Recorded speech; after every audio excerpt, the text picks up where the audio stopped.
সমস্ত সাধুগুরু বৈষ্ণব এবং গীতাপ্রেমী ভক্তদের চরণে প্রণতি জানিয়ে তাদের চরণধূলির আশীর্বাদ নিয়ে শুরু করছি আজকের গীতাপাঠ। ওম অশ্ব শ্রীমদ্ভগবদ্গীতা মালা মন্ত্রস্য শ্রী ভগবান বেদব্যাস ঋষির নুষ্টুপ ছন্দ শ্রীকৃষ্ণ পরমাত্মা দেবতা অসচ্চানম্বশতম প্রজ্ঞাবাদাঞ্চ ভাষাসে সর্বধর্মান পরিত্যাজ্য মামেকম শরণম ব্রজ অহং তাম সর্বপাপেভ্য মোক্ষয়িষ্যামি মা শুচ। ওম তৎসৎ ওম তৎসৎ ওম তৎসৎ। ওম নমো ভগবতে বাসুদেবায়। হরে কৃষ্ণ। নবম অধ্যায় রাজগুহ্যযোগ। শ্লোক 25। জানতি দেবব্রতা দেবান পিতॄন জানতি পিতৃব্রতা ভূতানি জানতি ভূতেজ্জা জানতি মজ্জাজিনপি মাম। গীতার গান। ইতর দেবতা যাজি যায় দেবলোকে, পিতৃলোক উপাসক যায় পিতৃলোকে, ভূত প্রেত উপাসক ভূতলোকে যায়, আমাকে ভজন করে আমাকেই পায়। আমার পূজন হয় সকলে সম্ভব, দরিদ্র হলেও নহে অপেক্ষা বৈভব। অনুবাদ। দেবতাদের উপাসকেরা দেবলোক প্রাপ্ত হবেন, পিতৃপুরুষদের উপাসকেরা পিতৃলোক লাভ করেন, ভূত প্রেত আদি উপাসকেরা ভূতলোক লাভ করেন এবং আমার উপাসকেরা আমাকেই লাভ করেন। তাৎপর্য। যদি কোনো মানুষ চন্দ্র সূর্য আদি গ্রহলোকে যেতে চায় তাহলে তার লক্ষ্য অনুসারে বিশেষ বৈদিক বিধান পালন করার ফলে সেখানে সে যেতে পারে। এই সমস্ত বিধান বেদের দর্শ পৌর্ণমাসী নামক কর্মকাণ্ডীয় বিভাগে বিশদভাবে বর্ণনা করা হয়েছে। সেখানে স্বর্গলোকের অধিপতি দেবতাদের উপাসনা করার বিধান দেওয়া হয়েছে। সেই রকম বিহিত যজ্ঞ অনুষ্ঠান করার ফলে পিতৃলোক প্রাপ্ত হওয়া যায়। তেমনি আবার প্রেতলোকে গিয়ে যক্ষ রক্ষ অথবা পিশাচজনী প্রাপ্ত হওয়া যায়। পিশাচ উপাসনাকে জাদুবিদ্যা বা তিমির ইন্দ্রজাল বলা হয়। অনেক মানুষ আছে যারা এই জাদুবিদ্যার অনুষ্ঠান করে এবং তারা মনে করে যে এটি পারমার্থিক অনুষ্ঠান, কিন্তু প্রকৃতপক্ষে সেগুলি সম্পূর্ণ জড়জাগতিক কার্যকলাপ। তেমনি পরমেশ্বর ভগবানের উপাসক শুদ্ধ ভক্ত নিঃসন্দেহে বৈকুণ্ঠলোক বা কৃষ্ণলোক প্রাপ্ত হন।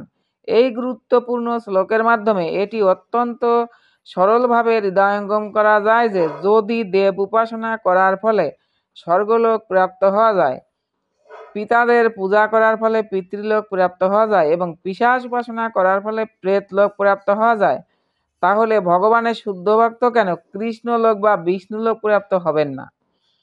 দুর্ভাগ্যবশত অধিকাংশ মানুষই শ্রীকৃষ্ণ এবং শ্রী বিষ্ণুর এই অলৌকিক ধাম সম্বন্ধে অবগত নয় এবং ধাম তত্ত্ব সম্বন্ধে অনভিজ্ঞ হবার ফলে তারা বারবার সংসারে পতিত হয়।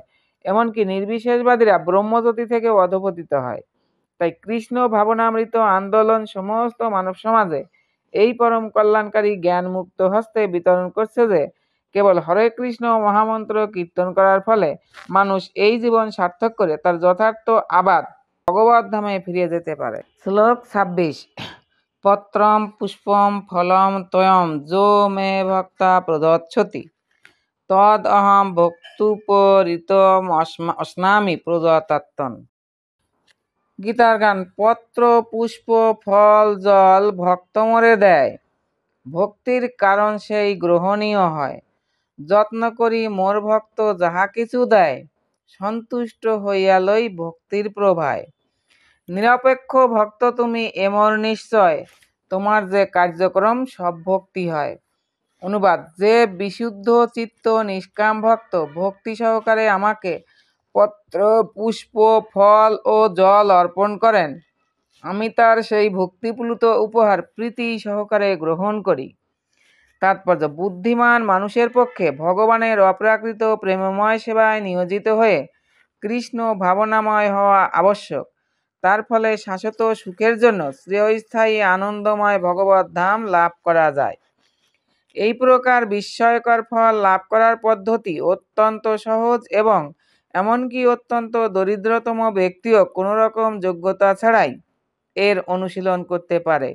এটি লাভ করার পক্ষে একমাত্র যোগ্যতা হচ্ছে ভগবানের শুদ্ধ ভক্ত হওয়া। কার কি পদমর্যাদা অথবা তার স্থিতি কি তাতে কিছু আসে যায় না।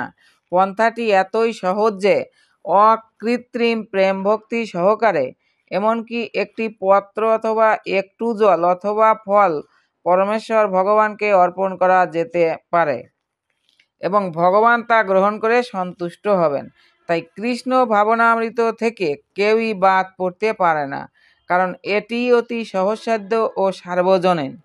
অত্যন্ত এই সরল পন্থার দ্বারা সচ্চিদানন্দময় জীবনের পরম পূর্ণতা লাভ করতে এমন কোনো মূঢ় আছে যে সে কৃষ্ণ ভাবনামৃত লাভ করতে চায় না। কৃষ্ণ কেবল প্রেম ভক্তি চান, অন্য কিছু নয়। কৃষ্ণ তার শুদ্ধ ভক্ত থেকে এমনকি একটি পত্র গ্রহণ করেন। তিনি অভক্তের কাছ থেকে কোনো রকমের নৈবেদ্য গ্রহণ করেন না। তার কারো কাছ থেকে কোনো কিছুর প্রয়োজন নেই, কারণ তিনি হচ্ছেন স্বয়ং সম্পূর্ণ। কিন্তু তবুও প্রীতি ও ভালোবাসার বিনিময়ে তিনি তার ভক্তের নৈবেদ্য গ্রহণ করেন। কৃষ্ণ ভাবনায় বিকাশ সাধন করাই হচ্ছে জীবনের পরম সিদ্ধি। কৃষ্ণের সান্নিধ্য লাভ করার একমাত্র উপায় যে ভক্তি, সেই কথাটিকে জোর দিয়ে ঘোষণা করবার জন্য ভক্তি শব্দটি এই শ্লোকে 2 বার উল্লেখ করা হয়েছে।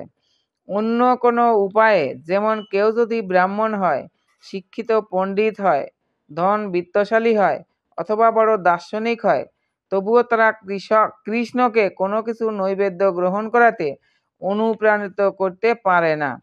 ভক্তির মৌলিক বিধান ব্যতীত কারো কাছ থেকে কোনো কিছুই গ্রহণ করাতে ভগবানকে কেউই অনুপ্রাণিত করতে পারে না। ভক্তি হচ্ছে অহৈতুকী, পন্থাটি হচ্ছে শাশ্বত, এটি পরম তত্ত্বের প্রতি প্রত্যক্ষ সেবা সম্পাদন। ভগবান শ্রীকৃষ্ণ পূর্বেই প্রতিপন্ন করেছেন যে তিনি হচ্ছেন একমাত্র ভোক্তা, আদিপুরুষ ও সমস্ত যজ্ঞের পরম লক্ষ্য। এই শ্লোকে তিনি বলেছেন কি ধরনের যজ্ঞ তার প্রীতি উৎপাদন করে। যদি কেউ হৃদয়কে নির্মল করার জন্য এবং জীবনের পরম প্রয়োজন প্রেমময়ী ভগবৎ সেবা প্রাপ্ত হবার জন্য ভক্তিযোগে নিয়োজিত হবার অভিলাষী হয়, তাহলে তাকে জানতে হবে ভগবান তার কাছ থেকে কি প্রত্যাশা করেন। যিনি শ্রীকৃষ্ণকে ভালোবাসেন তিনি তাকে কেবল সেই জিনিসগুলি অর্পণ করেন যা তার প্রিয়। তিনি কখনো অবাঞ্ছিত অথবা প্রতিকূল বস্তু শ্রীকৃষ্ণকে নিবেদন করেন না। তাই মাছ, মাংস, ডিম আদি কখনোই শ্রীকৃষ্ণের ভোগের যোগ্য নয়।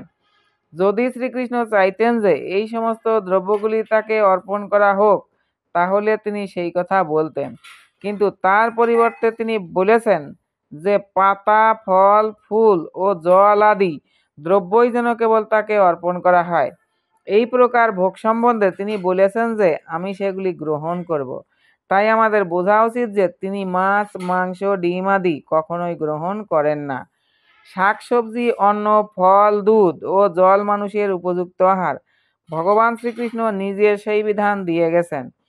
এই সমস্ত সাত্ত্বিক সামগ্রী ব্যতীত আমরা যদি অন্য কিছু আহার করি, তবে তা কখনোই শ্রীকৃষ্ণকে নিবেদন করে তার প্রসাদ রূপে গ্রহণ করা যায় না, কারণ তিনি কখনোই তা গ্রহণ করেন না। অতএব যদি আমরা মাছ, মাংস আদি নিষিদ্ধ পদার্থ ভগবানকে অর্পণ করি, তাহলে তা প্রেমময়ী ভগবত ভক্তির প্রতিকূল আচরণ করা হবে। 3য় অধ্যায়ের 13 শ্লোকে ভগবান শ্রীকৃষ্ণ বর্ণনা করেছেন যে কেবলমাত্র যজ্ঞাবশিষ্ট অন্নই হচ্ছে শুদ্ধ। তাই যে সমস্ত মানুষ পারমার্থিক উন্নতি এবং মায়াবন্ধন থেকে মুক্তির অভিলাষী, তাদের পক্ষে এই অন্নই হচ্ছে আহার্য। ভগবানকে উৎসর্গ না করে যারা খাদ্য আহার করে, ভগবান সেই একই শ্লোকে বলেছেন যে তারা তাদের পাপ ভক্ষণ করে। পক্ষান্তরে তাদের প্রতিটি গ্রাস তাদেরকে মায়াজালের বন্ধনে আবদ্ধ করে। কিন্তু কেউ যদি শাকসবজির ব্যঞ্জন বানিয়ে শ্রীকৃষ্ণের প্রতিকৃতি অথবা অর্চা বিগ্রহকে তা নিবেদন করে বন্দনাপূর্বক সেই সামান্য নৈবেদ্য গ্রহণ করার প্রার্থনা করে, তবে তার জীবনে উত্তরোত্তর উন্নতি সাধিত হয়, দেহ শুদ্ধ হয় এবং মস্তিষ্কের কোষগুলি সূক্ষ্ম হয়, যার ফলে পবিত্র নির্মল চিন্তা করা সম্ভব হয়। তবে সবসময় আমাদের মনে রাখতে হবে যে এই সমস্ত ভোগ যেন প্রেম ভক্তি সহকারে নিবেদন করা হয়। শ্রীকৃষ্ণ যেহেতু সমস্ত সৃষ্টির সবকিছুর একমাত্র অধিকারী, তাই আমাদের উৎসর্গীকৃত ভোগ গ্রহণ করার কোনো আবশ্যকতা তার নেই। কিন্তু তবুও আমরা যখন তার প্রীতি উৎপাদন করবার জন্য তাকে নৈবেদ্য অর্পণ করি, তখন তিনি তা গ্রহণ করেন। আর ভোগ তৈরি করা এবং নিবেদন করার গুরুত্বপূর্ণ বিচার হচ্ছে তা করা উচিত শ্রীকৃষ্ণের প্রতি প্রেম ভক্তি সহকারে। নির্বিশেষবাদী দার্শনিকেরা যারা মোহাচ্ছন্ন হয়ে মনে করে যে পরম তত্ত্ব ইন্দ্রিয়বিহীন ভগবদ্গীতার এই শ্লোকটি তাদের বোধগম্য হয় না, তাদের কাছে এটি কেবল রূপক অলঙ্কার মাত্র, অথবা তারা এটিকে গীতার প্রবক্তা শ্রীকৃষ্ণ যে একজন সাধারণ মানুষ তার প্রমাণ বলে মনে করে। কিন্তু যথার্থ সত্য হচ্ছে যে পরমেশ্বর ভগবান শ্রীকৃষ্ণ দিব্য ইন্দ্রিয় সম্পন্ন। শাস্ত্রে বলা হয়েছে যে তার প্রতিটি ইন্দ্রিয় অন্য সমস্ত ইন্দ্রিয়ের কাজ করতে সক্ষম। সেটি হচ্ছে শ্রীকৃষ্ণকে অদ্বয় পরম তত্ত্ব বলার অর্থ। তিনি যদি ইন্দ্রিয়বিহীন হতেন তাহলে তাকে ষড়ৈশ্বর্যপূর্ণ বলা হতো না। সপ্তম অধ্যায়ে শ্রীকৃষ্ণ বলেছেন যে তিনি দৃষ্টিপাত করার মাধ্যমে জড়া প্রকৃতির গর্ভে জীবদের প্রেরণ করেন। তেমনি ভোগ অর্পণ করে ভক্ত যখন প্রেমময়ী প্রার্থনার দ্বারা ভগবানকে তা নিবেদন করেন, ভগবান তখন তা শুনতে পান এবং তিনি তখন তা গ্রহণ করেন। আমাদের মনে রাখা উচিত যে তিনি হচ্ছেন পরম তত্ত্ব, তাই তা শ্রবণ করা, ভোজন করা এবং স্বাদ আস্বাদন করার মধ্যে কোনো পার্থক্য নেই।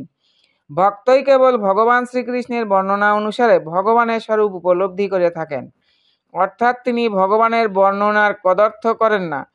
তাই তিনি জানেন যে অদ্বয় পরম তত্ত্ব ভোগ আহার করেন এবং তার ফলে তিনি আনন্দ উপভোগ করেন।